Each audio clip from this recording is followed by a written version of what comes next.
Selanjutnya yaitu struktur teks prosedur. Yang pertama adalah judul, yang kedua adalah kalimat pengantar. Ini biasanya bersifat maksudnya berisi tentang pengantar umum ya, sebagai penanda apa yang akan dibuat atau yang dilakukan agar bisa memotivasi pembaca untuk melakukan yang ada di bawahnya langkah-langkah. Yang ketiga adalah bahan dan alat. Ada bahan dan ada alatnya ya. Yang keempat, langkah-langkah. Langkah-langkah ini yang paling penting karena salah satu ciri teks prosedur itu kan ada langkah-langkah ya. Yang kelima adalah penutup. Baiklah, kita akan beralih ke pembahasan tentang struktur satu persatu ya. Struktur yang pertama yaitu judul. Seperti apa sih judul dalam teks prosedur itu? Di sini ada dua kolom. Kolom yang pertama yaitu cara membuat, biasanya berupa produk ya. Dan kolom yang kedua itu adalah cara melakukan sesuatu. Ini biasanya ciri-cirinya bentuknya kegiatan atau aktivitas tertentu ya, bentuk kegiatan.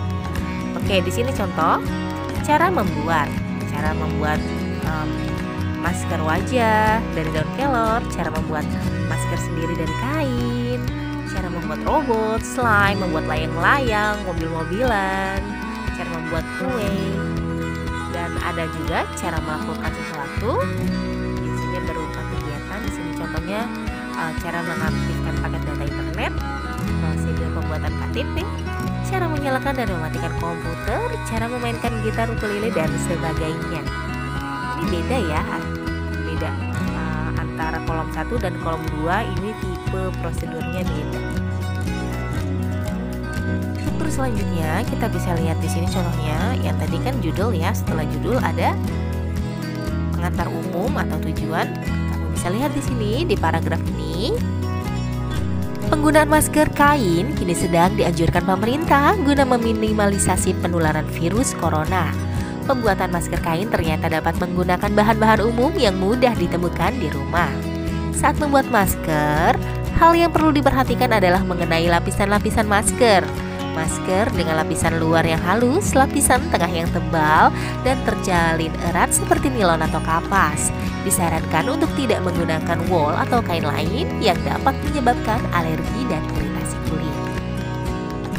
Paragrafnya disebut sebagai pengantar umum ya atau tujuan. Jadi sebelum alat dan bahan, pastikan kalian membuat pengantarnya dulu. Setelah pengantar, lalu baru nih ada alat dan bahan. Jangan bahannya saja ya. Kalau bisa untuk membuat masker ini alat-alatnya pun harus disertakan. Ada bahan, kalau alatnya tidak ada nanti seperti apa? Pasti bingung cara membuatnya. Jadi harus ada alat dan bahannya ya. Kamu bisa lihat di sini untuk alat dan bahannya ada 3 potong kain katun, lalu 2 strip pita, mesin jahit, gunting. Ini semua harus disiapkan jika kamu siap untuk membuat masker atau ingin melakukan langkah-langkahnya. Jadi alat dan bahan harus ada sebelum langkah-langkah dilakukan. Selanjutnya setelah judul, pengantar umum, alat dan bahan, ini yang paling penting adalah cara pembuatannya atau langkah-langkahnya. Ini salah satu ciri dari prosedur yang sangat kentara sekali ya. Langkah-langkah. Jadi kalau kamu mendengar kata prosedur, yang kamu pikirkan adalah oh, prosedur itu langkah-langkah. Cara membuat masker kain. Potong kain menjadi dua persegi 9 x 6 inci. Tempatkan di atas satu sama lain ya. Yang kedua di bagian atas sisi yang panjang, pin atau tandai lubang, 4 lubang yang di sudut kain. Ketiga, kemudian juga 4 sisi masker lainnya ya. Yang keempat, putar keluar isi kanan masker melalui lubang 2 inci yang ditinggalkan di atas. Lalu tekan masker menggunakan setrika untuk merapikan bagian pinggirnya. 5. Luruskan secara vertikal di sepanjang sisi masker. Jepit di mana akan menjahit lipatan pada bagian samping, lalu lipatan ini akan membantu peregangan masker. Yang keenam atau yang terakhir, jahit sisi masker yang lapisannya hingga lipatan rata. Nah, tadi tentang maskernya ya, yang pasti dalam masker kita butuh untuk ikatan maskernya. Itu pun prosedurnya berbeda ya, tidak digabungkan dengan yang tadi supaya nanti pembaca tidak bingung. Jadi masker prosedur masker dan prosedur untuk membuat ikatannya, baru nanti disatukan. Di sini untuk membuat ikatannya dibutuhkan pita ya, potong 2 helai pita, lipat menjadi 2 memanjang, lalu dijepitkan masing-masing helai kain di sudut masker bagian pinggir. Nah, itu tadi struktur teks prosedurnya. Di judul, kata pengantar, alat dan bahan atau bahan dan alat, lalu ada langkah-langkah, dan ada penutup. Struktur teks prosedur yang contoh tadi itu sangat lengkap sekali.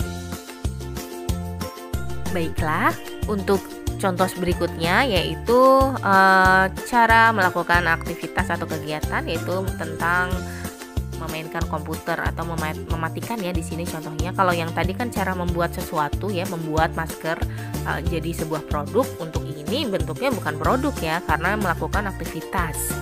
Contoh yang kolom 2 yang tadi, yang ini ya, yang ini. Oke, kita kembali ke contoh ya. Di sini cara mematikan komputer. Ada kata pengantarnya ya, cek di sini, ini paragraf kata pengantar, lalu langkah-langkah.